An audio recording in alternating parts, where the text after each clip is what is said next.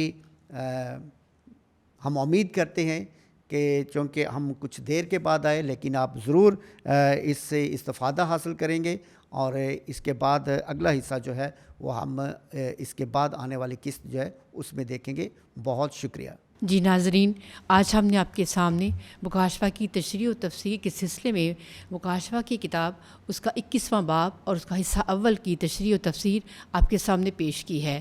ہمیں امید ہے کہ آج کے کلام کے وسیلے سے آپ کو بہت برکت ملی ہوگی، اور ہماری دعا ہے کہ خدا کا فضل، رحم اور محبت ہمیشہ آپ پر اور آپ کے گھرانوں پر ٹھہرا رہے۔ آمین۔